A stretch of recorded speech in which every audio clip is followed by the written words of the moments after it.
friend. I'm Lisa. I have an idea to make a really modern Kuromi hospital car. Wow!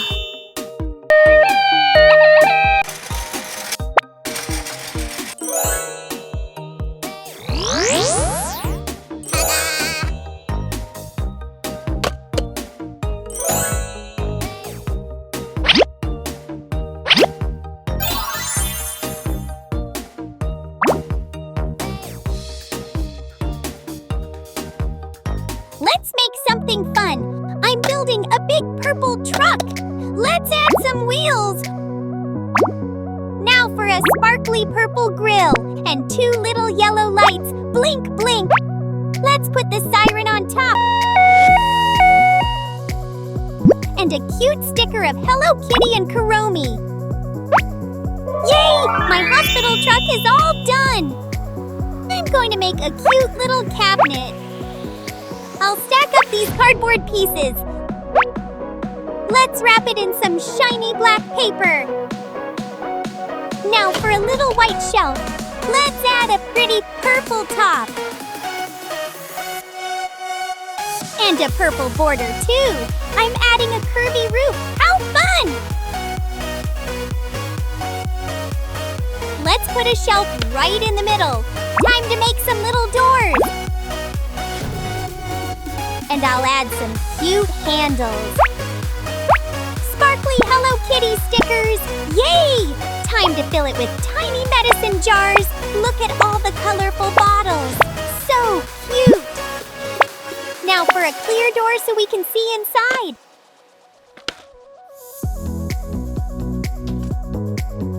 A pink heart frame looks perfect. Let's add a spooky cute skull and 2 pointy ears. It's Kuromi. Let's put my new cabinet in the room. Oh no, someone is crying. Don't worry, the ambulance is here to help. Dr. Kuromi is here with the stretcher. Let's get some medicine from the ambulance. We also need some pills. A Band-Aid will make it all better. Let's make an examination area. Now, I'm making a little bed. I'll just cut out this T-shape. Let's cover it in bright blue paper. All done! So smooth! Time to add some glue for the tiny gold feet. 1, 2, 3, 4. Let's put the bed right here. I cut this cardboard. You can use it. Okay. Let's use some soft white clay. I'll shape it just right.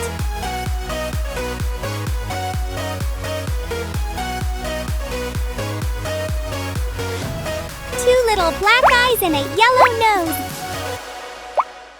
And a big red bow. Let's give her some whiskers. Now for her cute blue and yellow overalls. And 2 tiny white buttons. I'll put a fun poppet bubble in the middle.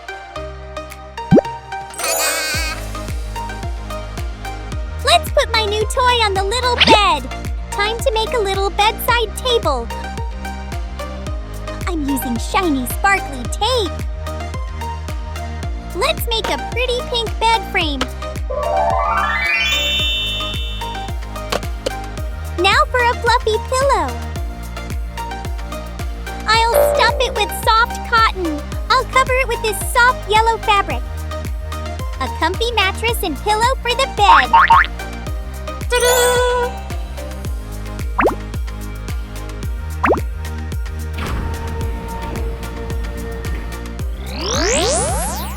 Let's hang some pictures on the wall. The room looks so good. Welcome to the hospital. Let's get our nurse ready for work.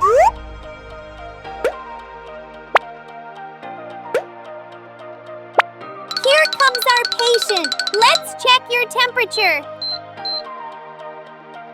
Oh dear, you have a fever. Time to go to the consulting room. Take this vitamin to get well soon. Here's a yummy vitamin just for you. I'm making one more little table. This one has a pink checkered top. Let's give it some little white legs. And it goes right in the room. All done. Think about what to do with these 2 pieces of cardboard. These 2 cardboards can be used too. Okay. Let's build a cozy hospital bed for her. First, I'll take this cardboard. Let's make a pretty purple box for the bed. I'll just fold the sides up like this. Now for a nice white headboard. Let's add a purple border. So pretty. Yay! It looks just like a little bed frame. Let's make a fluffy mattress. I'll add lots of glue. Now for some super soft stuffing, I'll wrap it up in this fuzzy blue blanket. Let's trim the edges.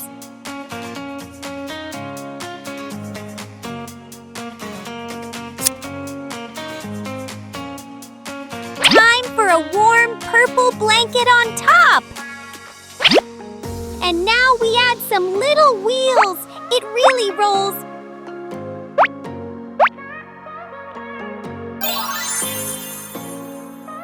Let's put the bed right here. Perfect. Oh, another friend is here. Wait a minute, I'll take your temperature. Let's check your temperature too. You also have a fever. Don't worry, this IV drip will help. You get one too, so you can both get better. Now it's time for a little injection. Just a little pinch. All done. Let's get some medicine from the pharmacy. Here is a purple pill to make you strong. And a pink pill for you. Time to put on some fresh Band-Aids. Let's check your temperature one more time. Yay! Hooray! You're all better now, so the patient is healthy now.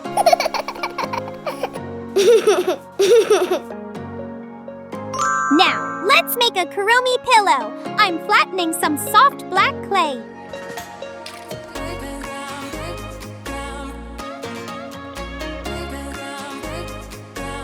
Here's her cute white face and 2 pointy ears. Let's add her big sparkly eyes. And some cute little eyelashes.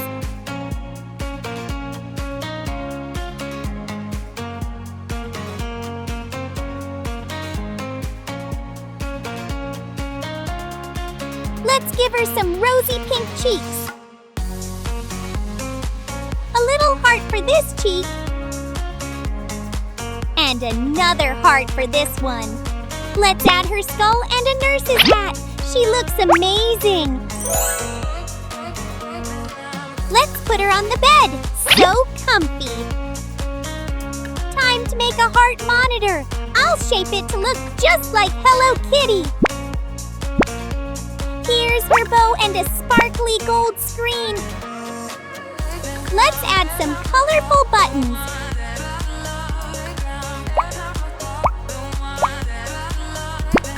And a little arm to hold the sensor. It looks so cool. Let's put it next to the bed. Now for a purple scale to check her weight. I'll cut the clay just right. Let's add a bright green border. And a yellow dial to show the numbers.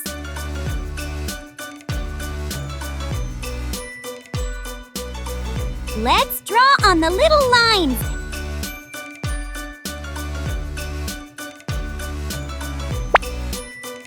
And 2 little spots for her feet. It's all finished. So cute. A clipboard to keep track of everything. Now I'm making a little red oxygen tank. I'll roll the clay into a long shape.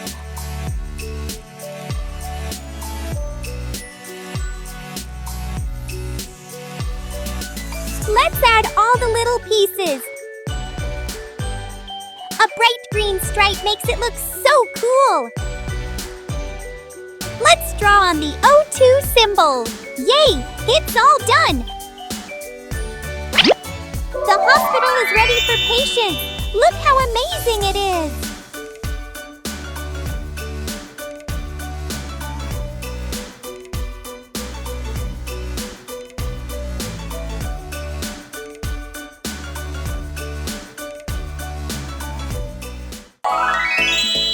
The glitter backpack is so cute.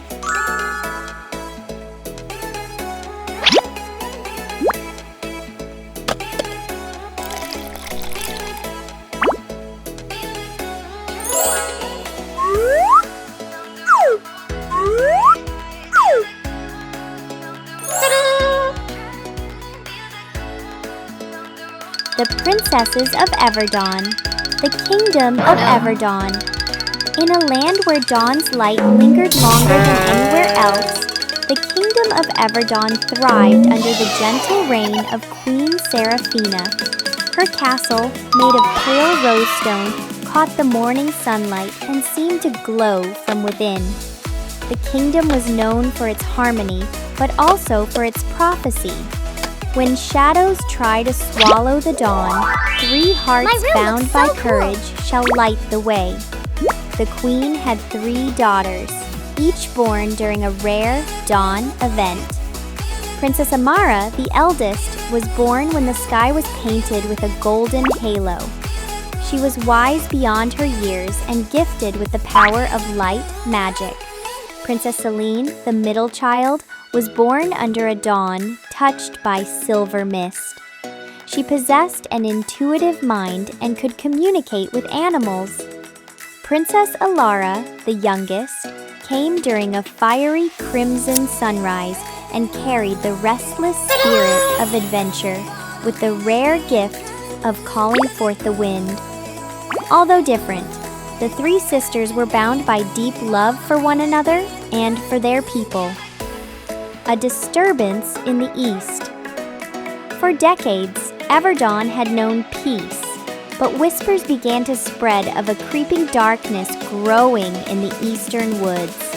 Travelers spoke of withering trees and skies that refused to brighten even at sunrise. Queen Seraphina, concerned but cautious, sent scouts.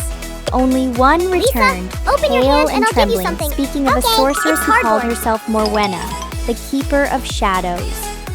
Morwenna's goal was to plunge Everdawn into an eternal night, stealing away the kingdom's magic. Legends claimed she once had been a royal sorcerer betrayed by greed, and she now sought vengeance. The queen knew the prophecy was awakening. The call to quest. One morning, Queen Seraphina summoned her daughters to the sun chamber, a circular room with windows that caught the first light. "My beloveds," she began, her voice steady but heavy, "the time has come. The shadows grow stronger each day. The prophecy speaks of 3 hearts bound by courage. I believe it means you."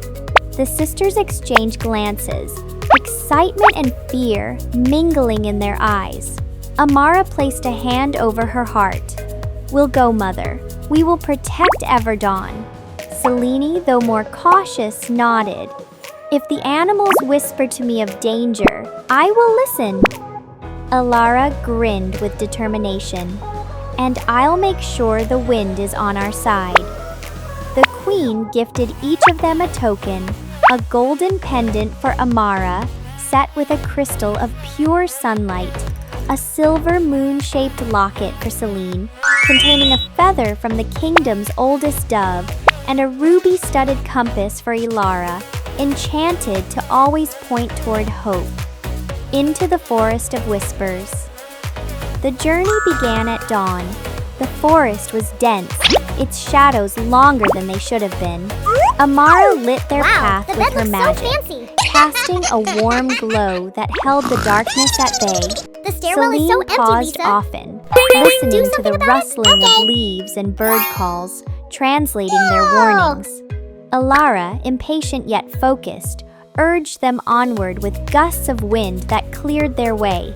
But as they ventured deeper, the trees began to twist unnaturally, their bark blackened. Whispers, soft, hissing, brushed against their ears. "Turn back! Turn back!" Celine clenched her locket. These voices, they're not from the forest creatures, they're illusions. They pressed on until they reached a clearing where the ground itself seemed to pulse. A giant shadow beast emerged, its form shifting between wolf, serpent, and bat. The first trial had begun. Trial of shadows. The beast lunged at them. Amara raised a wall of light, shielding her sisters.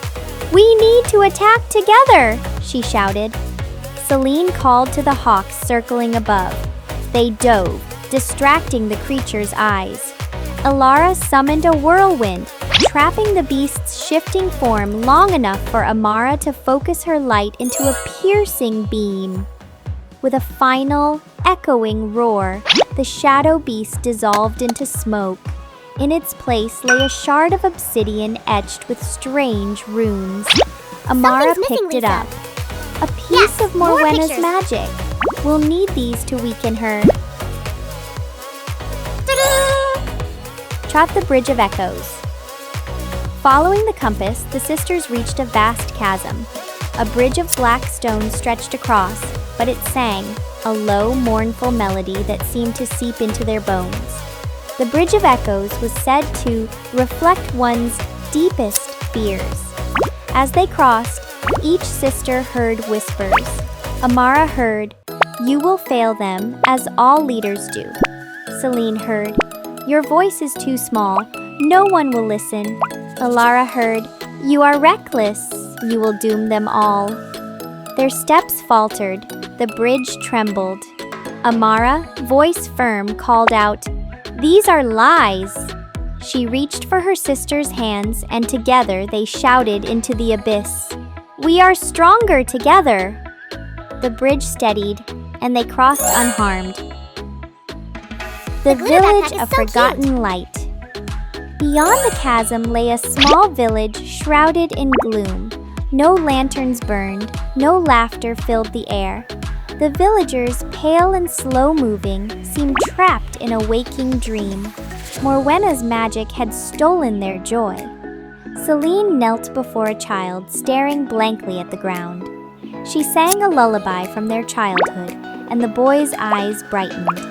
Amara cast circles of light over the homes, while Alara let the wind carry away the stagnant air.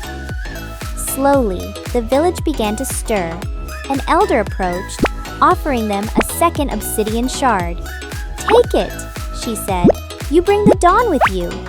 Confronting Morwenna, at last, they reached the eastern tower, a spire of black stone reaching into the clouds. Inside, the air was cold and heavy. Morwenna awaited them in a throne room lit only by flickering violet flames. "So, the Dawn's daughters have come," she said, her voice like silk over steel. "But light is fragile. I will snuff it out." The battle was fierce. Morwenna conjured storms of shadow. Amara countered with blinding bursts of light. Celine summoned wolves, owls, and stags to shield them. Ilara's winds shattered Morwenna's walls of darkness. Finally, Amara threw the obsidian shards into the air. They spun and cracked, releasing bursts of pure dawnlight that engulfed the room. Morwenna screamed as the light broke her magic, and she vanished in a swirl of smoke.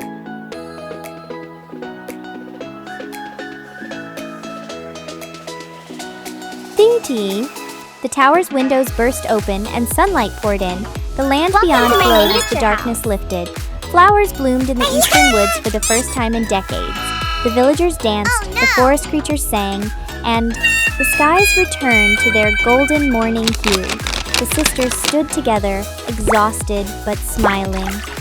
"We did it," Alara whispered. "You did it together," a voice said. It was Queen Seraphina, who had arrived with the royal guard. She embraced her daughters. Everdawn owes you its future. 3 hearts bound by courage. Back at the castle, a grand celebration was held. Songs were sung of the 3 princesses Here's the who card for you. faced fear and shadow and brought the dawn back to Everdawn. Each sister had grown, Amara more confident in her leadership, Celine more assured in her voice, and Alara wiser in her courage. Years later, the legend of the 3 hearts bound by courage became Everdawn's most cherished story. And though peace returned, the sisters knew that courage was not the absence of fear, but the choice to stand together in its presence. And so, under the endless dawn, Everdawn thrived, guarded always by the memory of 3 sisters whose love lit the world. The Moonlit Princesses, the Kingdom of Luminara. Far across the silver seas lay the Kingdom of Luminara, a realm where moonlight shimmered on crystal towers and rivers glowed faintly under the night sky. It was a land blessed by the moon goddess Celiora and ruled by King Aldrich and Queen Isolda. The royal family had 3 daughters, each born under a different phase of the moon. Princess Lyra, the eldest, born under a open the full moon, was graceful and calm, with the power to heal through moonlight. Princess Maris, the middle sister, born under a crescent moon, was quick-witted and charming, able to weave illusions from silver light. Princess Vera, the youngest, born under a rare lunar eclipse, had fiery courage and the ability to summon protective shadows. Though their powers were different, the sisters' bond was unbreakable. A dark omen. One night, during the annual moon festival, the silver glow above Luminara suddenly dimmed. The moon turned a strange ashen gray, and a cold wind swept through the land. The High Oracle emerged from the Temple of Celiora, trembling. "The moon's heart has been stolen," she declared. The moon's heart was a sacred crystal said to keep the moon's light alive. Without it, Luminara's magic would fade, and darkness would consume the land. The oracle's vision spoke of a place beyond the northern mountains, a land ruled by the night wraith, a sorcerer who fed on moonlight. The Queen's command. Queen Isolda summoned her daughters to the Moon Hall. "You are the daughters of Luminara's light. The moon's heart can only be recovered by those born under its blessing. You must go." Oh, the kitchen Lyra is so nodded pretty. solemnly. Amazing. "We'll restore the light, Mother." Maris twirled a silver thread between her fingers, already planning tricks for the journey. Vera grinned, her eyes burning. "Let him try to stop us." They were each given a gift, a moonstone staff for Lyra, to focus her healing light, a silver veil for Maris, to cloak them from enemy eyes, Lisa, a shadow I got blade this for pink clay. Vera, forged from obsidian and starlight, the Silverwood. Their path led them into the Silverwood, a forest where trees gleamed faintly under starlight. But something was wrong. The glow was fading. Strange creatures, half wolf, half raven, emerged from the trees, their eyes red with hunger. Lyra's staff cast a barrier of moonlight, while Maris wove illusions of blazing fire to scatter them. Vera leapt into battle, her blade striking shadows that hissed and melted. When the last creature fell, a shimmering deer approached. Oh no! It bowed to Lyra, gifting her a fragment of lunar crystal. "One piece of the moon's heart lies ahead," it whispered before fading.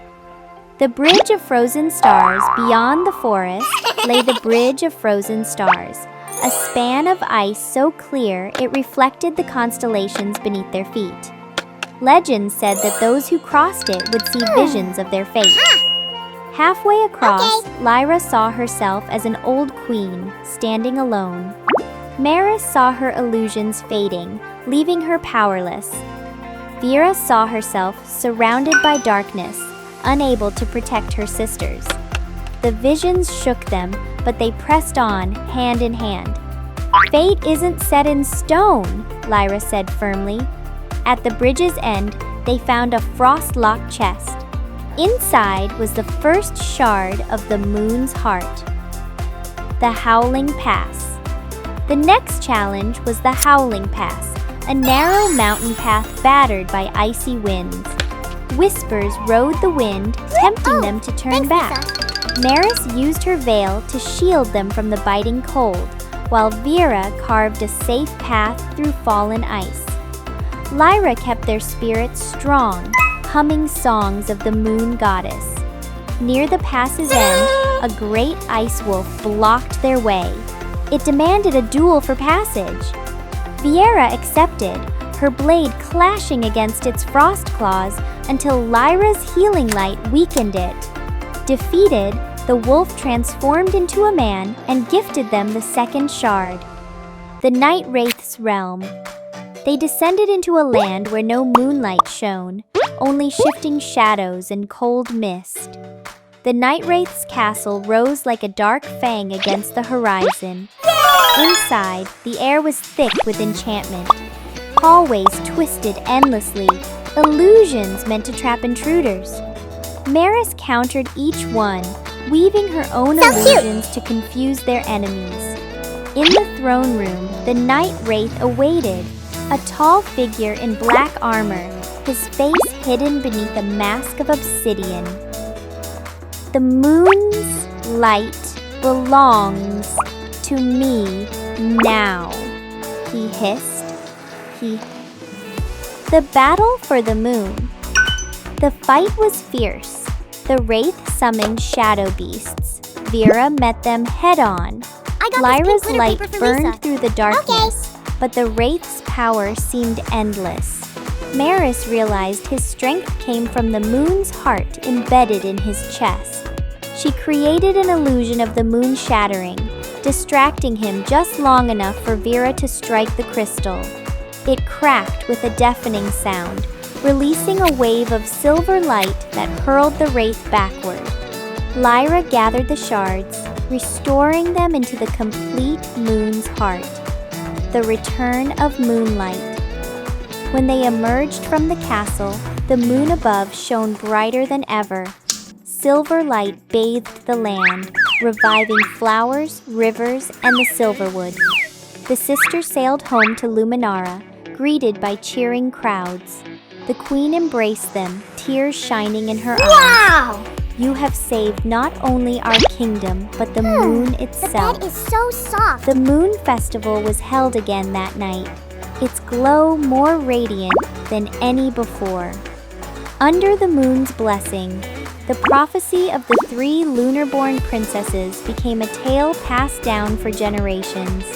Lyra became the kingdom's healer and advisor, Maris the mistress of diplomacy and intrigue, and Vyra the commander of Luminara's guards. But once a year, under the full moon, they would sail north together, beautiful. not to fight, but to watch the silver light dance on the sea, remembering the night they saved the moon. And so, under the moon's blessing, Luminara thrived for centuries.